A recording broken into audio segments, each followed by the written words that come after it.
Welcome back, friends, in our channel Learn Easy Swayam.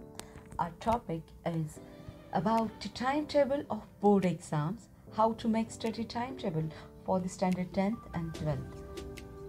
To know the study timetable or to get the ideas, kindly press the bell button, subscribe the channel and stay tuned with us.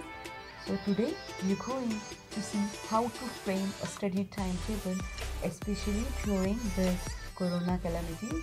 Just see how to prepare a timetable or a planning of the study for the standard 10th and 12th, or maybe for any important exam. Here the same catch line is from the lesson Be Smart and unit 1.4 and the project of the lesson at the last page. On the basis of that last page, we are going to frame our study timetable. Just see, विद्यार्थी मित्रांनो, बी smart या लेसनमध्ये तुम्हाला 5 learning मेथोडॉलॉजीज सांगितल्या होत्या. त्या कोणत्या होत्या ते आपण पाहूया.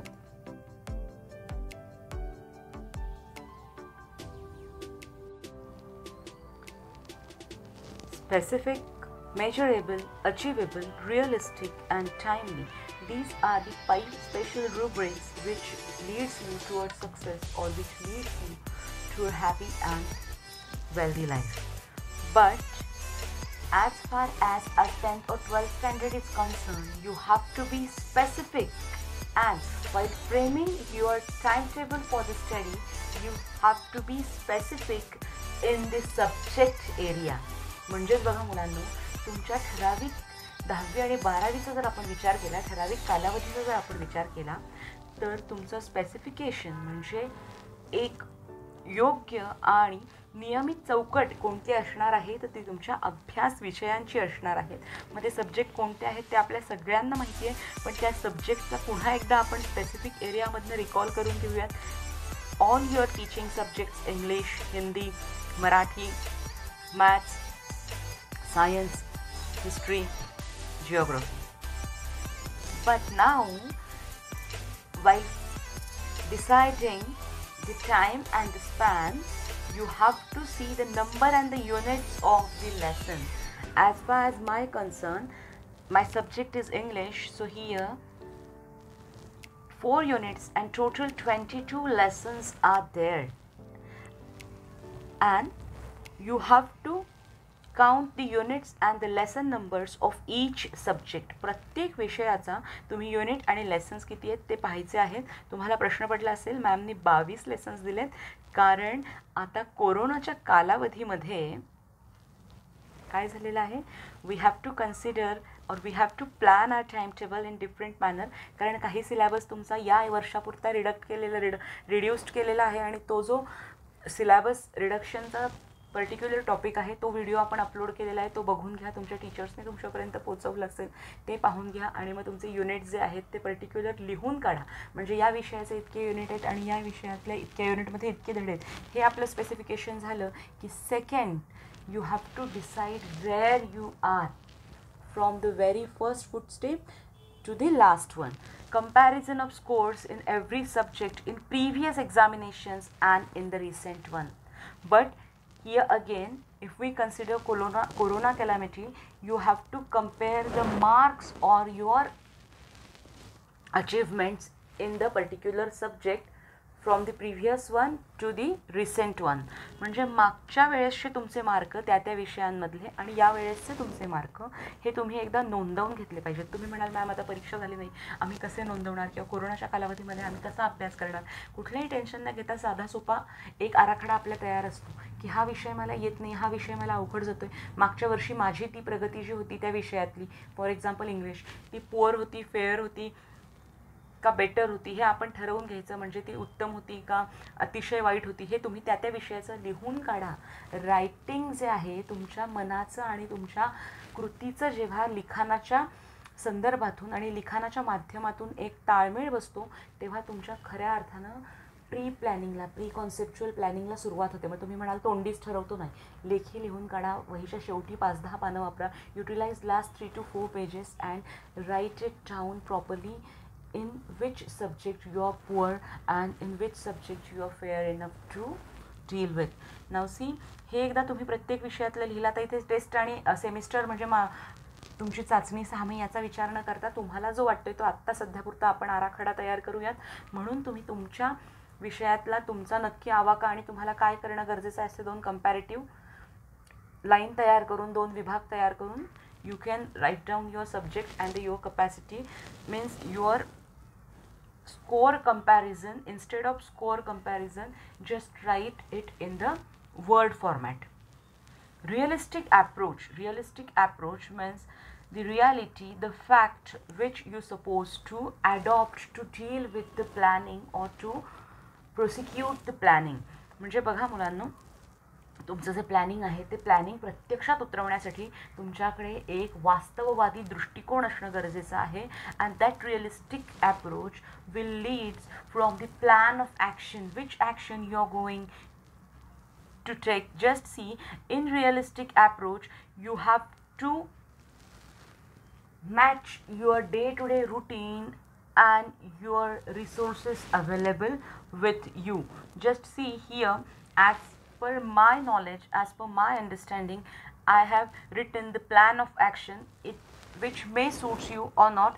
You can frame your own plan of action. तुम्ही तुमच्या स्वतःचाही प्लॅन ऑफ ॲक्शन तयार करू शकता.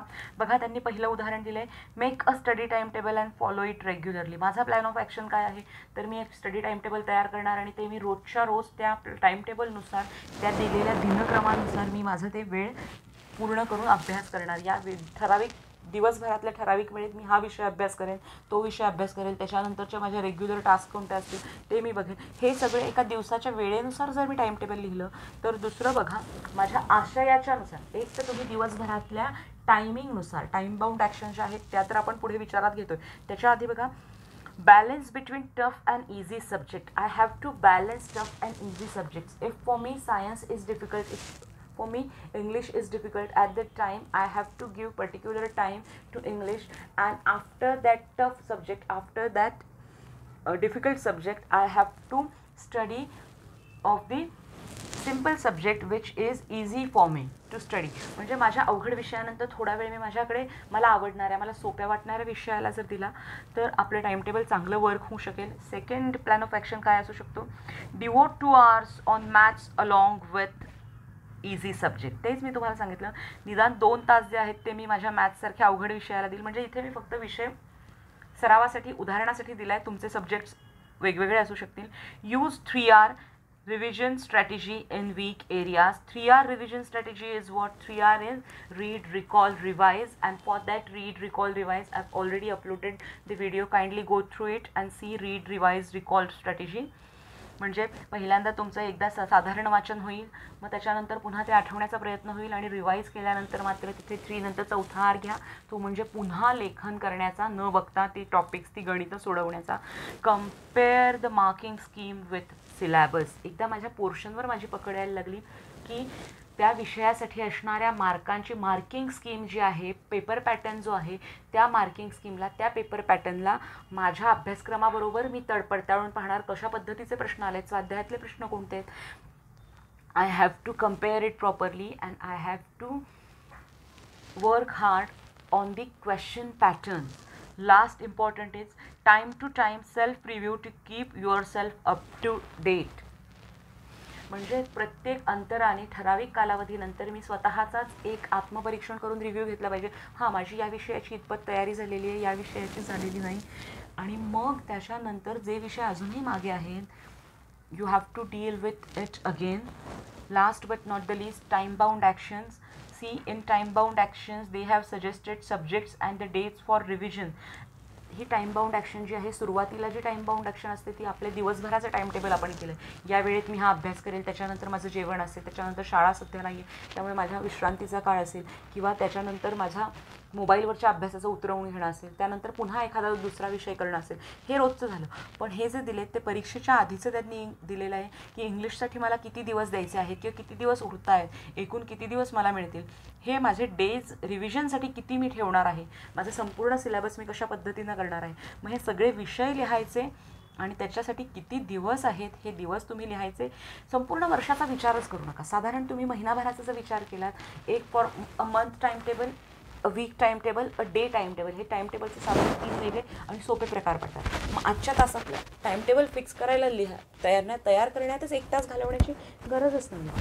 आपण एक साधारण फ्रेमवर्क आपल्या दिवसभराचं जर आखून घेतलं त्यानुसार घेऊन टॉप ऑफ तुम्हाला या आठवड्याभरात, मला आज मी इंग्लिशचा साधारण अर्धा लेसन केला आहे, तर उद्या माझा तो पूर्ण होईल. म्हणजे इंग्लिशचं 1 लेसन मला हे घ्यायचं आहे पूर्ण आठवड्यासाठी. मग महिनाभरात माझे 2 धडे पूर्ण होतील.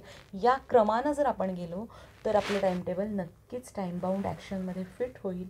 And this smart technology will really help you out to study well in the corona calamity.